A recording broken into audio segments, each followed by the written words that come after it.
เพราะว่าแถวนี้ดินมันโกนเด้อยากแค่เจือนโพนนี่ลงเลยไม่ได้ว่าง่ายเอาเด้อมะเขือเอาแข้งนะง่ายเขาหัวใกล้ๆเลยมาปลูกไว้แล้วใช่แล้วก้นมะเขือแล้วถิ่มอีกได้นี่โอ้ยมันถึงแม่ได้ล่ะเอ้ยเห็นแห้งแล้วพี่เลยดังเด้อ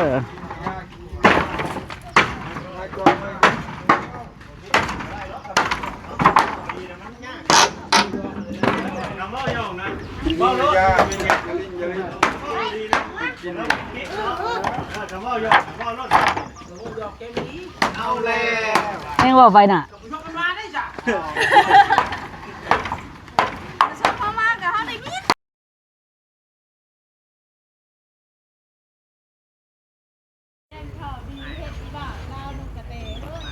สบายดีพี่น้องสบายดีเด้อพี่น้องบัดสุคนหลังจากที่เบาลี่ได้แจ้งข่าวดีไปน้องพี่น้องเนาะหลังจากที่เอื้อยกับแม่หักกับแม่หักเบาลี่เพิ่นให้มาแจ้งข่าวดีสาวเทืองไปแล้วก็อ้ายเพิ่นก็อยู่หันพอดีเบาลี่ก็เลยหาเพิ่นว่าเฮ็ดอันนั้นให้เด้อเฮ็ดซอยบ่แน่ใส่กินน้ำกินใน40-50ก็ว่ากันไปพี่น้องเนาะต่างให้เราซอยอันน้องเราเพราะว่าเราเนี่ยเป็นไปเกิดอุบัติเหตุอยู่ไทยแหละบาไหลนี่รุดพี่น้องบาไหลนี่รุดแล้วเหตุงานหนักบ่ได้ไปหาการกบการเขียนได้อยู่พี่น้องเนาะแต่ก่อนนะเราก็ซอยน้องซอยนุ่งเราชื่อน้ำเมืองน้ำมันรถไถนาเบาลิจื้อได้ดีเนาะตอนที่ว่าเบาลิสัมภาษณ์ชาวเทืองนะตอนที่เราไม่เมียนะเราก็เป็นคนถือว่าเบิ่งน้องแพงนุ่งได้ตะกี้นะเนาะเถอะก่อนอื่นนะเบาลิต้องขอขอบคุณคุณเอ๋ยกับแม่เด้อถ้าบ่มีเอ๋ยกับแม่นี่เบาลิกับบ่ฮู้สิถ่ายคลิปแบบใดพี่น้องเนาะเพราะว่าบ่มีอันนั้นเด้บ่มีอันผู้อันสนับสนุนเนาะอันนี้ยังว่าแม่กับเอ๋ยเพิ่นให้การสนับสนุนเบาลิลักๆเพิ่นสนับสนุนเบาลิครับบอสนี่ได้พี่น้องที่ว่าอยากให้มีงานมีการเฮ็ดแล้วก็อยากซอยสาวเทืองผู้ขยันขันแข็งก็อยากให้สาวเทืองรักษาความดีนี้ต่อไปเนาะไปพี่น้องเนาะไปเบิ่งน้ำกันอีกเท่านึง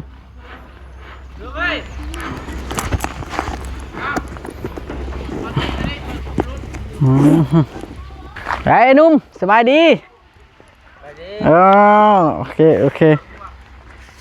หนุ่มโอพี่น้องเดินเราไปเก็บไม้ก็เลย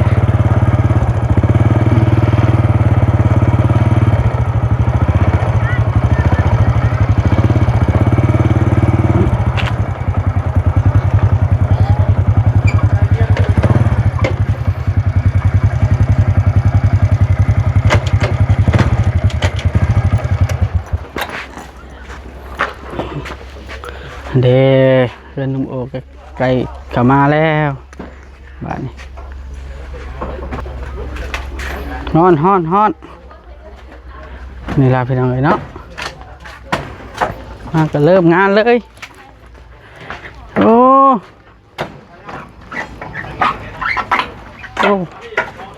อย่าไปไว้อยู่ซ้ายบัดนี้มากแล้วนี่เอากอง5ตัวนี้ออกก่อนได้พี่น้องนี่ตัวนี้มาเลยเริ่มงานเลยบ่นี่บ่ลุงสบายดีเด้อสบายดีเด้ออ้ายจะเทือกเริ่มงานเลยพี่น้องเลยลือเลยช่วยกันเด้อพวกหล่าเด้อพูดตัวใหญ่เติมนะแต่ว่าให้ระวังเหยียบตะปูเล็กน้อยเนาะระวังเด้อผู้น้อยเด้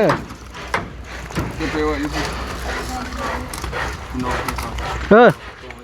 ก่อนว่าอยู่น้องก็ได้เขาจังนั้นเนาะพื้นที่เขามันแคบเลยน้องพวกก็ได้เป็นบ่ทันได้ใช้งานดอกดินตอนนี้คอยพาผู้ใหญ่เพิ่นมาซื้อให้น้องอีหยังและน้องชายลุงกับน้องกุ้งคอยซื้อได้พี่น้องดินตอนนี้แหละ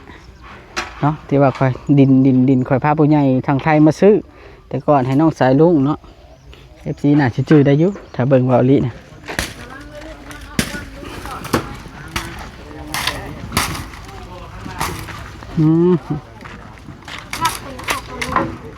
มึงแน่บอส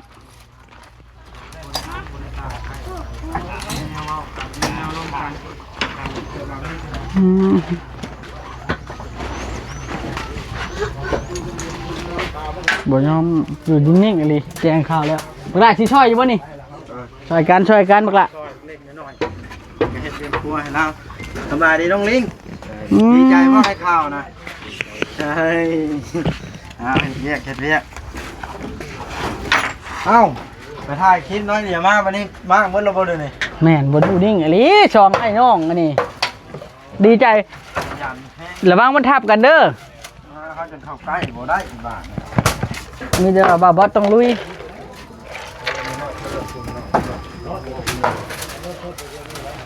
พัดดีนี่งานเนาะลุงอย่างจ้าชื่อนะมาเดี๋ยวพี่น้องนะกันลุยอะไรเนาะบอสวันตีกับเล็กตัดน้องเดี๋ยวเบาลีออกมาดอกมาให้หน่อยเด้อแมนมาให้ตัวแล้วไว้เบาลีเสียวมามีแต่ว่าจะเจ้ามั่งตัวนี้แล้วก็เอาตัวนี้นี่ออกนี่บอสฮะเจ้ามั่งตัวนี้แล้วเอาตัวนี้ออกแม่นข่อยกะสิไปข่อยถ่ายเจ้าคลิปนี้ข่อยกะสิไปเวียกแล้วกะสิเอาคนตีกับนั่นมาเลยมาแล้วทำใดก็เอาซ้ำนั่นเหมือนนี่เนาะเจ้าทิมเอาไว้นอกก่อนก็ได้เพื่อนบ่ท่านได้ใส่ดอกดินตอนนี้เดี๋ยวข่อยเคลียร์เองดินตอนนี้ข่อยหูจักกับเพื่อนอยู่เบิ่งได้เพื่อนน้องนุ่งไปใกล้หันพอดีได้เอากันไปยิบบ่เป็นง่ายเด้อ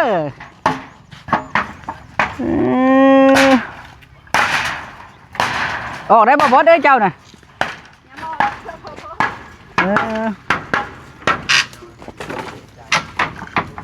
ช่ำสิอ้วยบาทนี่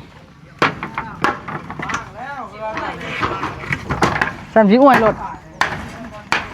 เพราะว่าแถวนี้ดินมันโกนเด้อยากแค่เจือนโพนนี่ลงเลย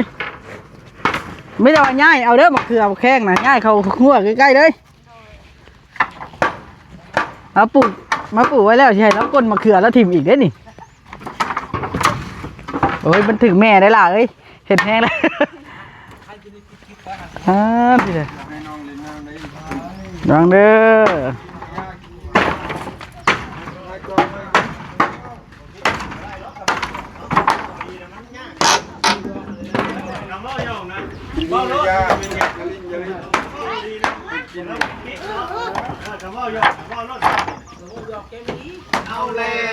เอ็งว่าไปน่ะ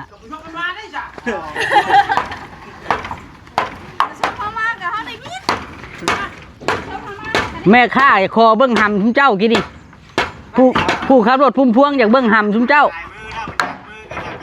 ฮันเอ้ยแม่ข้าว่าคอเบิ้งหำแน่ยังบ่พากันปืนให้เบิ้ง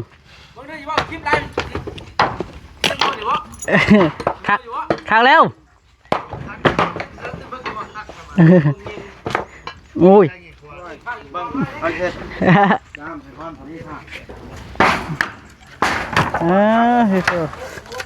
ลุยอะไร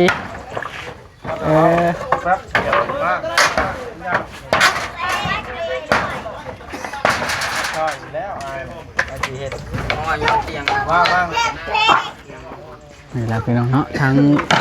น้องๆเพิ่นกับขยันมันเพี้ยนบอลีมักแบบนี้แหละ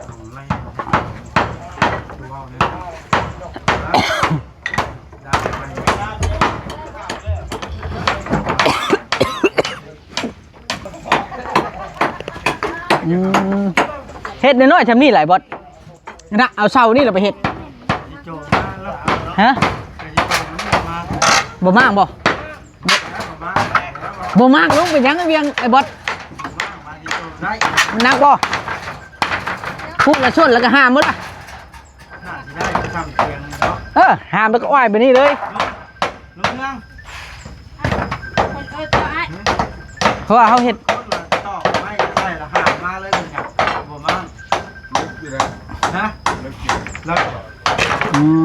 กล้าได้ละใครโทรมาบ่ไปไม่สิแต่ต้มใช่ละห้ามไปขึ้นเตียงนี่ได้เนาะเบิ้งจ้ะใช่เบิ้ง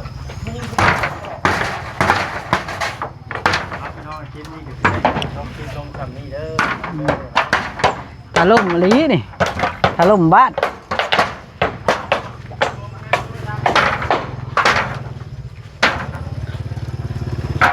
บ่เห็นมาแต่หลังหมู่แท้มื้อนี้ ร้อย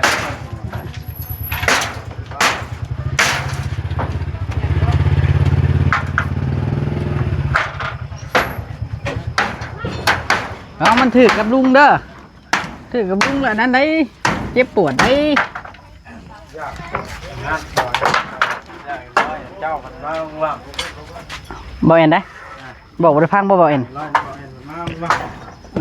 ง ทีเด้อเบาเอ็นยังบ่ได้ยังบ่ฮู้บ่เอ็นยังบ่ฮู้บ่แจ้งข่าวดีแถวเทืองกี่นี่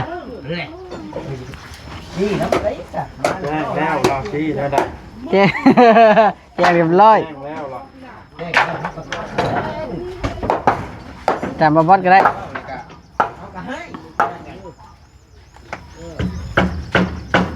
ผมบริกินเรียบร้อยนี่ง่ายไงเลย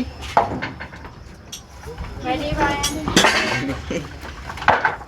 ดีจะบอกลี โดยสบายดีบ่เอ็น งานแพะของเขาพิษนะ ไม่บ่ ไม่งานเพลง ได้บ่ ได้เลยอายุได้เนาะ เบิ่งน้องๆกับลุงลาได้นี่บ่เอ็นลุงเราก็มาช่วยพอดี มาแมนงานมาสิซื้อร้อยนี่เขาว่าหุ่นนะ บ่ให้เว้าเลยนี่ มาเอาเลย ว้าเด้อ เอาไปแล้วความตีนะจะไปอาจิตใส่ดำนี่ เฮ็ดแห้งเลยเนาะ คือตอกเป็นบ้ามแพ้นี่เห็ดอย่างนี้อันนี้เอาดิ สบายดี สบายดี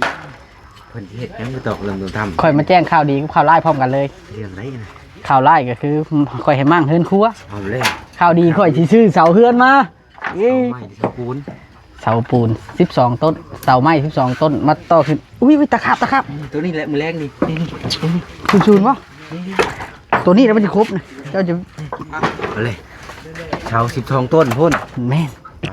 แสดงว่าไอ้เครื่องนี้สิได้บ้าน หลัง ใหญ่กว่านุ่มโออีก12มันกว่าได้12นะ แม่นลูกเราหลายบ่ได้แม่นได้ว่าเฮ็ดเพื่อจะให้แบบว่ามันใหญ่กว่ากันนะแต่ว่าตามลูกเราหลายจังหน่อย FC สิให้เนาะว่าทำ เฮ็ดเพิ่นใหญ่ให้เฮ็ดใหญ่กว่า มันบ่แม่นมันแบบว่าตามความเหมาะสม เอาง่ายกับลูกเราลาย เดี๋ยว ไปที่ลูกแล้วหลายคนช่วยกั ดู น มันเห็นแล้วนี่ ช่วยกันเมียเนาะ เอาสบายดี ที่เธอบ่เอ็นดีใจนำ ดีใจตื่นเต้นกว่าเจ้าของบ้าน เฮ้ย อะไรได้ข่าวดีแล้วบัด คะแนนจะมากขึ้นแล้วจะโหยตะปูเก่าได้มัน รถงามเบาลิเหยียบบ่ได้ หัวเนาะ หัวสบายดีนะครับเด้อ เอานี่กระแจนี่ตู้บ่เห็นซะ เดี๋ยวไป รู้ เรียน บ่นี่ลุง อุ้ยเจ็บเด้บ่ ได้ข่าวดีเขาก็ดีใจนะ แต่ว่าสิไปเฮ็ดแสนหนังสือซื่อๆดอกเดียวเนาะ คือข่าวดีได้ไปจังเลยชุดเลยเบิ้งรุ่นของนี้ก่อน2,000บ่ได้นี่ถ่ายเอาเลขมันเบิ้งมีข่าวดี โน้ยด้วยเลยบ้านใหญ่งามเนาะ ฮะ หน้าทางโน้ยด้วยเลยใจ อ้าวมากโอ้เบิดเนาะอันนี้ทั้งโต๊ะทั้งตั้ง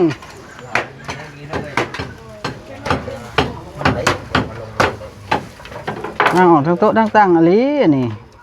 แสดงว่าสวนพักเจ้านี่เจ้าพวงนี่แม่นบอกเนี่ยมันบอกนี่นี่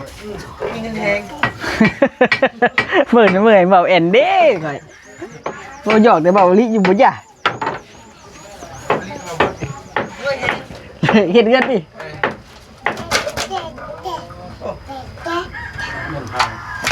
เราได้คุดเม่นถอนได้สอนได้ใช่แล้วหามเนาะ ห้ามมันนี่บอก ง่าย เรื่องห้ามนี่ห้ามได้อยู่แล้วเรื่องห้ามนะ แล้วเพิ่นแล้วบ่ได้ เลิกบ่อนี่นะ คุดกว้างงานเนาะ บ่เอาแนวมาตัดเด้ประเทศลูกตัดมาโลด บ่ว่าเสาเก่ามันนี่เนาะเสาเก่ามันนี่แหล้วเนาะ เก่ามันนี่แหละเห็น เท่าไหร่ว่า บ้าน เฮา คอยไปเด้เจ้าแค่มื้อเดียว จะเปลี่ยนอย่างกระสีเฮาอยาก ให้คนไทยนี่น่าจะเป็นผู้ใหญ่ทั้งเอื้อยแล้วผู้เก่าแม่นบอก คนบ่ แม่น บอกผู้ใหญ่ใจดีที่สั่งน่าจะเป็นทั้งเอื้อยแล้วคือเก่า ช่างเฮือนนี่บ่แม่นมีแต่สองท่านคือเก่าที่นั่น มาแล้ว เพิ่นบ่ปะบ่ทิ่มชาวเทืองอะลีนั่นเด้พี่น้อง เรื่องกะได้คือหมูได้ไงคือหมู ก็เดือดเลยเด้อนั่นนี่มันนั่นนะนี่โอ้ยเลย สุดท้ายแบบความดีบ่เคยทรยศไผพี่น้องเนาะ ดีเลยของมันนี่มัน เอาแจกกี่นี่ จบเรื่องมือนี้ยังได้กินของมันอีก รับลมเลย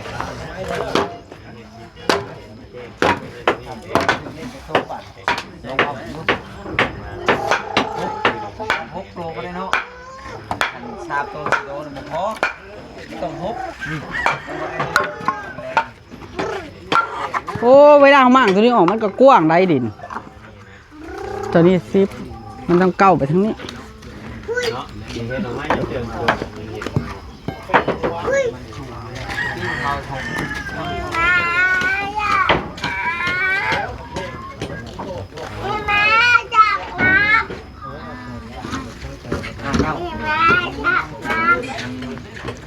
ไอ้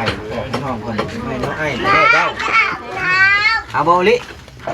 ตูดิด ไปแทงว่าเบิ่งมันมี จะเป็นหลักแทงก่อนครับอาจารย์ก็ได้คือกันแทงเลขโน้แทงเลขใครก็แทงได้ เจ้าขี่ไปปั่นเต็มก่อนข่อยเด้เจ้ากล่อง3เด้อเจ้าเต็มเด้อ นั่น กล่อง 61 161 95 เงินตัวนี้ก็ขอจะเก็บมา เอามาสั่งมาถ่ายแม่ถ่าย ให้ FC ซื้อน้ำบ่ เห็น โอ้เอาไว้นอกไว้นั่นก่อนเด้อแล้วเขาจะเก็บมาใส่ อยู่ว่าเพิ่นเห็นเงินเก่า บ่เป็นหยังดอกเฮาไว้น่ะ เห็นทางบ่ได้นี่ เพิ่นบ่ทันได้ใส่ดิ เห็นมาซื้อมาหนึ่งคุย แล้วจังบ่จักโชคได้นี่นะ ดีใจพี่น้องเนาะ แมลงนี่บ่ได้ยังไง จบคลิปนี้บ่เลยสิได้แล่นเข้าในเมืองไปเวียกต่อพี่น้องเนาะแล้วก็เอาก้อนต่อคอนตีมาให้บ่บอสแต่ว่ามีอยู่ดอกคอนตีสะเทือนกับพี่น้องเฮามั่งอันนี้แล้วกันจันตัวใดที่มันไม่ใช่ ไปหักเลย ไม่ใช่ บ้านเรือโอ้ข่าวพาอะไรใบนี้ได้สั่ง เป็นยังไง เด้อ พี่น้องเนาะดีใจพี่น้อง ถึงเงียบแท้ มั่งแล้วก็ต้อง ได้น้ำแรกอ่ะ มั่งแล้วต้องได้คนตัวนี้มาไว้พี่นะวะนี่เด้อคนมาไว้นี่นะคันซั่นล่ะเฮาเฮ็ดบ่ได้เด้เพราะว่าเฮาจะเฮ็ดดูนี่เนาะแม่นบ่แม่นบ่บ้านนี่ได้ทำบริพาไปก่อนบ่หรือว่าจังได แม่นเขาต้องปลาไว้ก่อนเพราะว่าเขาจะสิเฮ็ดแต่บ่เฮ็ดแค่บ่อนนี้เด้ มีบ่อนอยู่ได้เนาะ เลยแม่นสิย้ายแต่เฮือนครัวแล้วมานี่ก่อนนะบ่าวเห็นเอาตัวนี้ออกเด้มันก็สามารถนั่นได้พักผ่อนก่อนได้มันร้อนกับมันอากาศแดดร้อนเด้เป็นสตูกสเต็กเด้เอาวันนี้พี่น้องโอเคจังได๋ก็ทางคลิปนี้บ่าวลิสิได้ขอตัวก่อนเดี๋ยวสิเข้าในเมืองพี่น้องเอ้ยเนาะบัดนี้นี่ก็สวัสดีพี่น้องสบายดีพี่น้องเด้อ